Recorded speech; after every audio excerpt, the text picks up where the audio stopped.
I should have read the fine print. I tell myself that on the train home, on sleepless nights, and now while I stare at the soft pink receipt still taped to my fridge. The ad had looked harmless. A pastel banner at the bottom of a productivity article, promising clarity, focus, and a gentle reset. 12 weeks to a truer you. The comments were full of people who swore their mornings felt lighter and their mirrors felt kinder. I clicked because my days had turned into a row of gray boxes on a calendar, and I wanted one small decision to change the tint of everything else. The sign-up page was easy. Name, card, email, a series of checkboxes. I skimmed the welcome copy and did what I always do with legal text.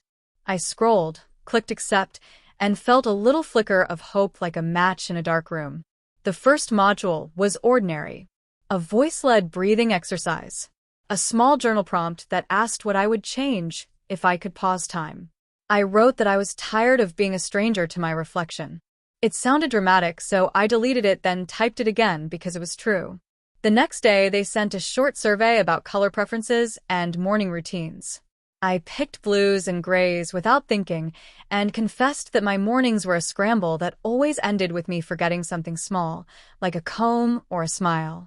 On day 3, a mentor appeared in my inbox. "Hi," she wrote. "I'll be your guide. Think of me as a lighthouse in fog, only friendlier." Her photo showed a woman with a patient smile and eyes that seemed to notice everything. We scheduled a video call. I cleaned my desk for the first time in months. On camera, she was even calmer. She asked me how I wanted to feel at the end of the 12 weeks. Not what I wanted to own, not what I wanted to achieve, but how I wanted to feel. I surprised myself by saying light. The word fell out before I could dress it up. She nodded like she had been waiting to hear it. "Light is a direction," she said, "not a finish line." The first unusual instruction arrived the following Monday. "For tomorrow," she said, "choose one item from your home that you think is gentle and keep it near you while you work." I held the call on mute and looked around. My apartment is a collection of sturdy objects. Books with square spines, mugs with thick handles, shoes that could survive a storm. At the back of a drawer, I found a silk ribbon from a gift my sister once sent. It was pale blush, almost silly in my salt and pepper world. I placed it near my keyboard. It made the room look like it had inhaled. The day went easier. I worked longer without clenching my jaw. I told myself it was placebo and kept the ribbon anyway. The program unfolded like that. Small tasks, soft edges, nothing to cause alarm. Then a box arrived. It sat on my welcome mat with my name written in a round hand that reminded me of school. Inside there was tissue paper and a note that said, "You are doing beautifully. Here is your next step." Beneath the paper lay a cardigan the color of early peaches, a notebook with a pearly sheen, and a small spray vial with a scent that made me think of clean cotton draped over a chair. I frowned at the cardigan. It looked like it belonged in a different life. The note included a date for my next call and a line I did not understand. "Per your agreement, please wear the enclosed during tomorrow's session." Agreement. I felt a wrinkle of unease and shook it off. I had clicked accept. Everyone clicks accept. That night, I laid the cardigan on the bed, then moved it to a chair, then put it back in the box. In the morning, I took it out again. The fabric was soft in a way my clothes never are, the knit fine enough that it caught the light when I turned it. I slipped it on over a plain shirt and watched my reflection tilt towards something I could not name. The mirror did not reject me. It paused, curious. When the call started, my mentor noticed at once.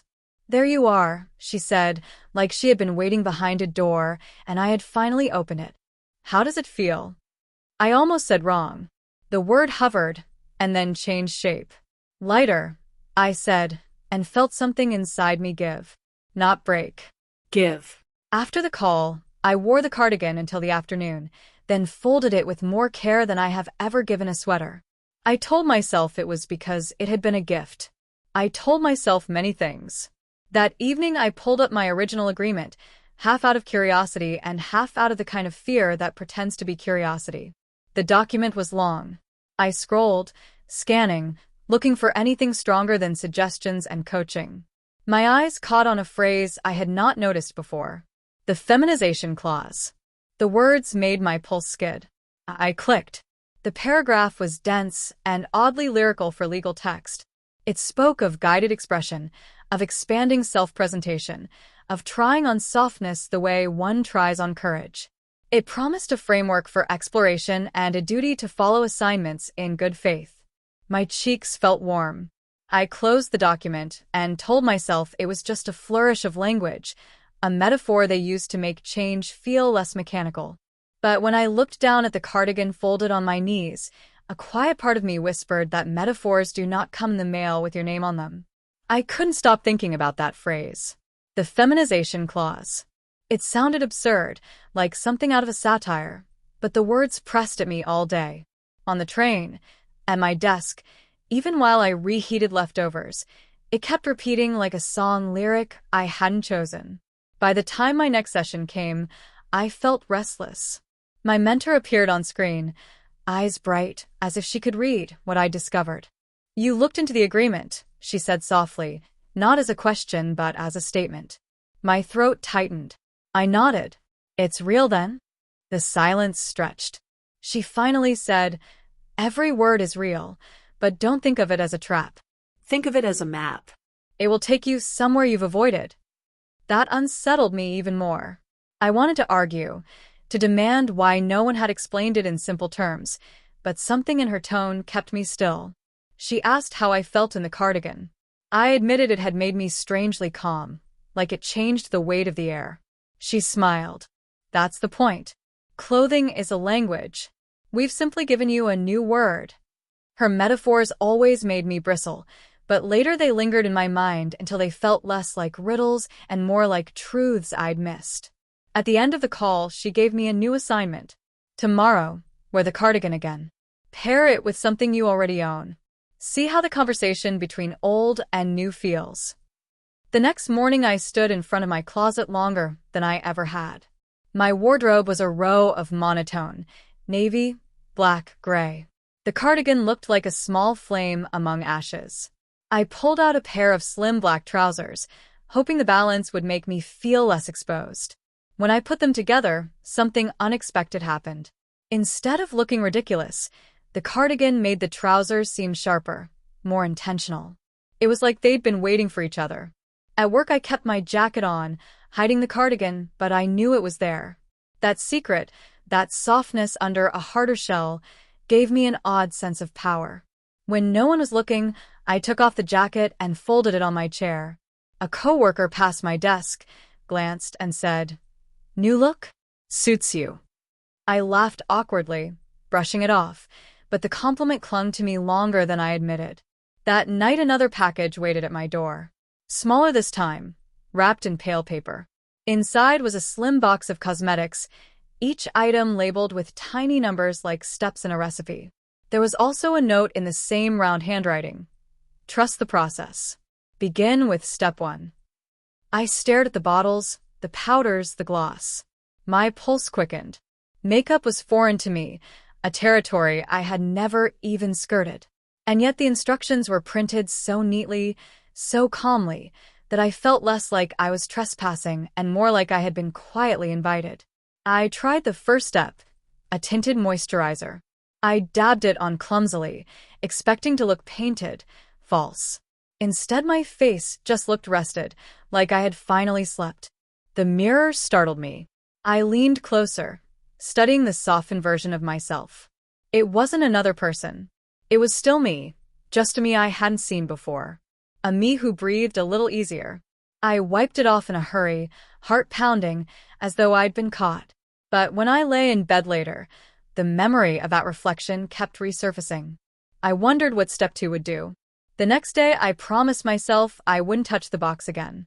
I shoved it under the bathroom sink and went about my routine, clinging to the thought that I could still back out if I wanted. But that word clause kept echoing in my head, and with it came the uneasy realization that I might not have as much choice as I thought. On the train ride home, I caught my reflection in the dark window, pale and tired, and the thought slid in like a whisper. What if step 2 made things better?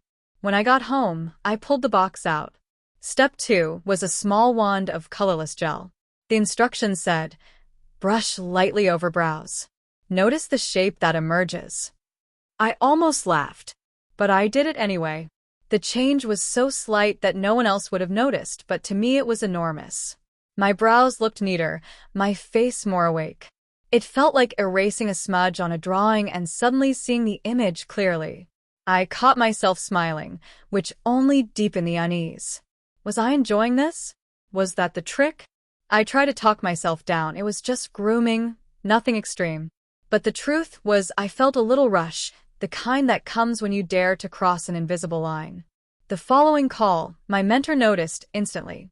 "You tried the next step," she said, voice calm but laced with approval. I wanted to deny it, but I just nodded. She leaned closer to her camera. "Do you see it yet? Every time you allow yourself softness, you don't become someone else. You become more you." I hated that her words made sense. I hated that my chest warmed with a mix of fear and relief. Then she dropped something heavier. "In a week's time, you'll have to choose your public moment." The phrase jolted through me. Public moment? I repeated. She explained. At some point, every participant had to step outside in their transformed state, no matter how far along they were. "It's not a costume if no one ever sees it," she said gently. "It's an identity, once the world reflects it back." I panicked. I told her I wasn't ready, that I'd lose respect, that people would think I was unstable. She only said, "You won't lose anything real, and you'll gain what's been waiting for you." Her certainty was unnerving, but also oddly steadying, like a hand at my back. That night I sat in my room surrounded by evidence. The cardigan folded neatly, the little bottles lined up, the ribbons still looped over my lamp. My apartment looked less like my old life and more like someone else had moved in alongside me. And yet it wasn't someone else. It was still me. That realization both comforted and frightened me. By the weekend, I caught myself planning without realizing. I checked the weather forecast, wondered if a soft blouse would be too chilly outside, imagined the safest route where I might not meet anyone I knew. My resistance was thinning, and in the cracks of it grew a nervous curiosity. I picked Sunday. It felt safer somehow, the streets a little quieter, people moving slower, eyes less sharp. The night before, I laid everything out like a ritual. The cardigan, the black trousers I had paired it with before, a soft scarf I had barely dared to wear indoors. I even opened the box again and used step 1 and step 2, this time with a steadier hand. My reflections startled me, not because I looked like someone else, but because I looked like someone I had once imagined in secret and then buried away. My hands shook as I dressed. Every button felt like a decision I couldn't undo. I paced by the door for almost 20 minutes before I finally forced myself out. The air hit me sharp, and for a moment I thought I would turn back. But the world didn't stop. No one pointed, no one laughed. A woman passing by glanced at me once, gave a polite smile, and kept walking. My heart thundered, but I walked on. Each step felt impossible, and then possible again. I went to a cafe I had never been to, a place far enough from my neighborhood that I wouldn't risk familiar eyes. When I walked in, the barista greeted me like I was anyone else. I ordered tea, my voice trembling, and she didn't blink. Sitting at a corner table, I caught my reflection in the cafe window. The glass blurred me slightly, but I saw the outline of softness, the cardigan's warmth, the calmer face from the tinted moisturizer. For the first time, I didn't flinch. And then something unexpected happened. A stranger, maybe my age, paused by my table as she left. She gestured to the cardigan and said, "That color's perfect on you." My breath caught. I mumbled a thank you, cheeks burning, but inside it was like a door swinging wide open. It was a tiny kindness, but it carried the weight of permission. When I got home, I closed the door and leaned against it, shaking. My chest ached, not with fear, but with the strange relief of having crossed a threshold. I had been seen, and the world hadn't ended. It had smiled back at me. That evening, during the call, my mentor asked how it went. I told her the story of the compliment, my voice uneven. She listened, nodding, then said, "That was your debut. You thought it would be a storm, but it was a sunrise. I wanted to argue, but I couldn't, because she was right. Still, a question burned in me. I asked her, "What if I don't want to go further?" She tilted her head, her gaze steady. "Then you'll stop. But can you truly stop once you've seen who you could be?" Her words clung to me like a challenge, when I wasn't sure I had the strength to answer.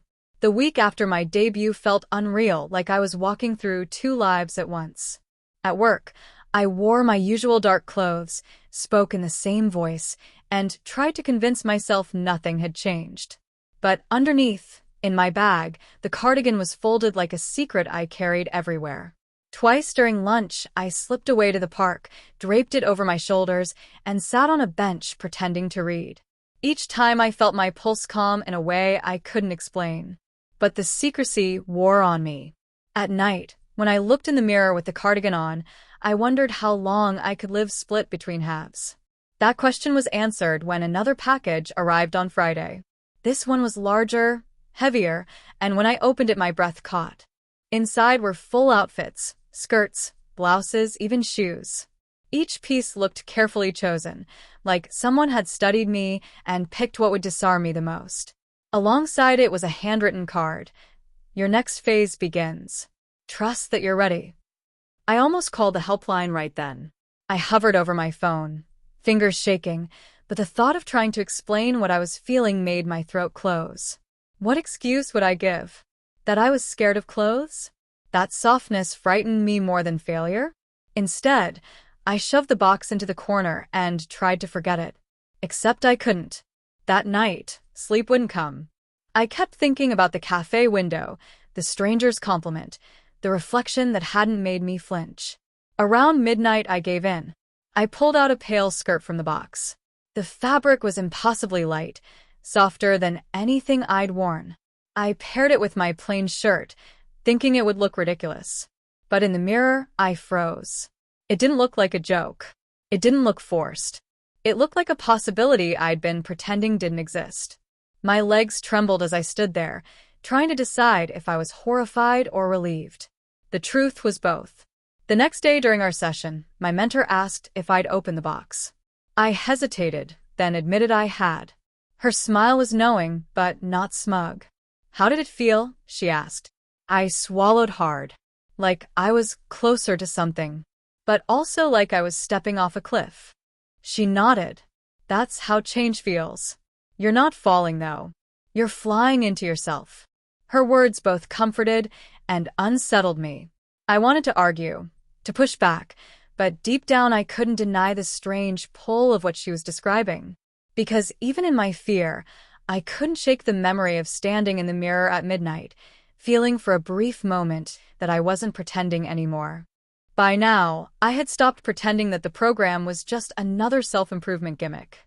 It was bigger than that, heavier, like a tide I hadn't noticed until I was waist-deep. Still, I kept telling myself I had control. I could draw the line whenever I wanted. That illusion lasted until the next assignment arrived. This time, it wasn't a box. It was an email. Short, almost casual. "Next Sunday, attend your session in public attire. Choose from your package. We'll guide you through it together." My stomach dropped. It wasn't a suggestion. It was phrased like a certainty, as if they already knew I wouldn't resist. The days leading up to Sunday were a blur of anxiety. I tried to bury myself in work, in chores, in anything that kept me from looking at the clothes folded neatly in my closet. But every time I walked past them, I felt their presence like a quiet dare. By Saturday night, I gave up on pretending. I laid out one of the skirts, a soft blouse, and the shoes they'd sent. I stared at them for what felt like hours, waiting for the courage to vanish. It never did. Sunday morning, I dressed slowly, every piece feeling like both betrayal and release. The blouse settled on me like it had been waiting. The skirt swayed lightly with each movement, a rhythm I wasn't used to but couldn't ignore. I caught my reflection and almost didn't recognize the calm expression staring back. Fear was there too, but woven with something gentler, something that looked dangerously close to joy. When I stepped outside, the world didn't pause. The sun was bright, people walked their dogs, cars rolled by. My heart pounded so loud, I thought it would give me away, but no one stared. No one laughed. I walked to the cafe again, my safe place now, and ordered tea. The barista glanced at me and gave a nod like she remembered me. This time I didn't stumble over my words. Back home, the call began. My mentor's face filled the screen, and for a long moment, she just looked at me. Her eyes softened, and when she finally spoke, her voice was almost a whisper. "There you are." My throat tightened. I wanted to argue, to tell her she was wrong, that I was still me, unchanged. But the truth was harder. She was right. We talked for an hour. She asked how it felt, what I noticed, what scared me most. I admitted that what scared me wasn't the clothes, wasn't the reactions, but how natural it had started to feel. She didn't answer right away. Then she said, "That's because it isn't an act. You're not losing yourself. You're uncovering." When the call ended, I sat in silence.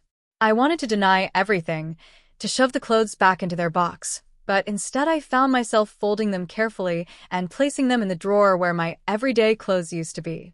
The symbolism hit me like a wave. My old wardrobe was shrinking, replaced piece by piece. And yet, for all the fear, I couldn't stop replaying one moment from the cafe, the ease in my own voice, the steadiness I'd never had before. It was as though the world hadn't just accepted me, it had mirrored back something I hadn't dared to accept myself. The shift after that Sunday was subtle but constant, like a quiet current pulling me forward. I still wore my old clothes to work, still carried myself the way I always had, but each morning I found myself hesitating at the closet. The skirts and blouses no longer looked like intruders. They looked like promises. I tried not to linger on them, but my hands kept brushing over the fabrics, soft against my fingers, as though testing if they were really mine. The program pushed me further without apology. Another message arrived, this time framed as encouragement rather than instruction. Begin blending. Choose one element each day to carry into your routine. That word, blending, haunted me. It meant no more hiding one life from the other. It meant overlap. So I started small. A scarf tucked under my coat.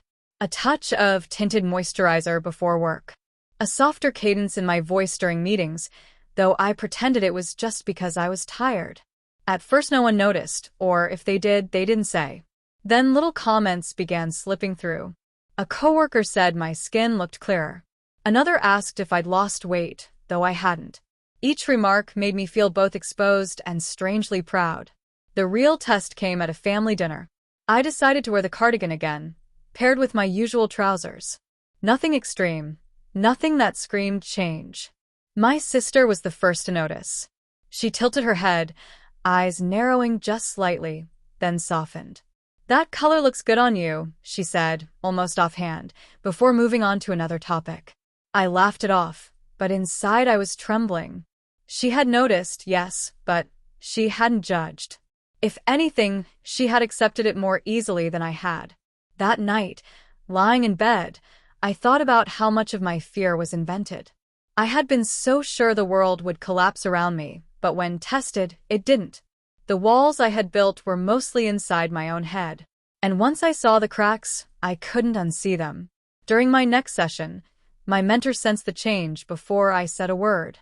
"You're beginning to trust the mirror," she said. I admitted I was, but I also confessed that part of me still wanted to run back, to fold everything away and return to the safety of gray clothes and quiet invisibility. She didn't dismiss that fear. Instead, she leaned closer to the camera.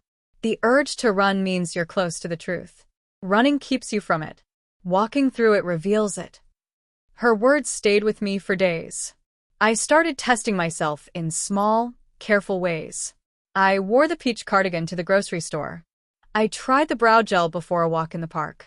I even let my hair grow a little longer instead of cutting it short as I usually did. Each step felt like balancing on a wire, heart hammering, waiting for the world to laugh. But it didn't. Instead, I found small moments of grace. Someone holding a door for me, a child smiling in passing, a stranger complimenting my scarf. It was unsettling how much those tiny gestures mattered. They didn't just affirm me. They carved space for me, space I hadn't believed was mine to occupy. By the end of that week, the line between my two selves had blurred so much that I couldn't tell where one ended and the other began. And though fear still lingered, something stronger had taken root beneath it, a fragile, growing sense of belonging. It was during the 8th week that the program stopped feeling like guidance and started feeling like inevitability. The messages I received no longer sounded like suggestions. They were statements, calm and absolute. This is who you are becoming. I would have rebelled, maybe even quit, if not for the mirror. Every time I tried to deny it, I caught my reflection and saw someone who looked less burdened, less trapped, more alive. That made resistance harder. One evening, I stood in front of the bathroom mirror with the full kit from the box spread across the counter. I told myself it was just an experiment, that I'd try it all once and then wipe it away. But once I started, I couldn't stop. Step by step, the transformation deepened. Moisturizer, brow gel, a faint sweep of blush, a light gloss. My face shifted in front of me, not into a stranger, but into someone waiting beneath the surface all along. I stepped back, almost stumbling, as if the reflection had taken a step forward on its own. My heart raced, but not from fear. It was exhilaration. And that was when the truth hit me hardest. This wasn't about the clause, the contract, or the program. It was about me. The following Sunday, I dared something bolder. I wore one of the skirts outside again, paired with a cardigan and a touch of makeup. I expected stares, whispers, judgment. But on the subway, no one looked twice. On the street, people were too caught in their own lives to care. The silence was freeing. I realized the prison wasn't their eyes. It was mine. Still, there were moments that shook me. At the corner store, the cashier did a double take, his brow furrowing for half a second before smoothing into a polite smile. That tiny pause felt like a knife. I left the store trembling, clutching my bag as if I'd barely escaped. But when I calmed down, I thought of all the other faces I'd passed that day, and how none of them had flinched. One frown versus 100 neutral glances, yet my mind had clung to the single shadow. That was the hardest part, teaching myself to see the light instead. My mentor celebrated every step. On our call, she asked me to describe the moment I felt most alive that week. Without thinking, I said, "On the train, when no one cared." She smiled knowingly. That's freedom. Not hiding, not explaining, not apologizing. Just being. That night I lay in bed, replaying her words, and realized how strange it was that my greatest fear, being seen, was also becoming my greatest relief. Every time I allowed the world to see me, and the world didn't fall apart, a piece of the old fear crumbled away. But along with that relief came a deeper question. If I kept going, if I leaned fully into this path, what would be left of the person I used to be? Would they vanish? Or had they never really been me at all? Do you want me to move on with part 9? By week 9, I could barely remember the person who had clicked accept without reading. My closet told the story better than I could. The dark grays and heavy fabrics that once defined me now hung at the edges, ignored. The center had filled with lighter fabrics, softer cuts, colors I would have avoided before. Every morning, I found myself reaching for those without hesitation. But what startled me most wasn't the clothes. It was the way I carried myself. My posture had shifted, my voice softened without me forcing it, my gestures grew more fluid. Sometimes I'd catch myself in a shop window, not recognizing the ease in my stance, the faint smile that seemed to live on my face now. It felt like an echo of the person I had always wanted to be, but hadn't known how to allow. Still, the program wasn't content with small victories. Another assignment came. This week, share yourself with someone who matters. My chest tightened when I read it. The idea of stepping outside in public was one thing. Letting a friend or family member see me like this, that was another cliff entirely. After days of circling the decision, I chose my sister. She was sharp but kind, the sort of person who could see through me anyway. I invited her over for dinner, heart pounding as I set the table. I wore a blouse from the package, soft lavender, paired with a cardigan. Nothing too dramatic, but unmistakable. When she arrived, her eyes flicked over me once, twice, and then she set her bag down slowly. For a long moment she said nothing, just studied me. My throat went dry. Then she smiled, small but steady. "I wondered when you'd stop hiding." The words hit harder than I expected. My knees almost gave. "You knew," I whispered. She shrugged gently. "Not the details. But I knew you were carrying something. And now you look lighter, happier." I couldn't speak. Relief washed over me so strong it hurt. We ate, we talked, and though she didn't press for explanations, her acceptance wrapped around me like armor. For the first time, I felt like maybe I wasn't fighting this journey alone. Later on my session, I told my mentor about it. She listened with that calm patience I'd come to expect, then said, "That was your real debut. Not with strangers, but with someone who knows you." And they didn't walk away. They welcomed you. That night, I stood in front of the mirror again. I looked at myself not with fear or resistance, but with quiet recognition. The reflection no longer felt like a disguise. It felt like a home I had finally unlocked. The final week felt like walking into sunlight after years of dim rooms. Not because everything was easy, but because I had stopped fighting the light. The program no longer felt like a force pushing me. It felt like a mirror I had been afraid to look into. My mentor's messages grew shorter, gentler, as though she knew her work was nearly done. One evening, she said, "The clause has done its job. But the choice is yours now." You can fold this away, or you can live it." I stared at her words on the screen, feeling the weight of them. For so long I had told myself I was trapped, bound by a contract, pulled by something outside myself.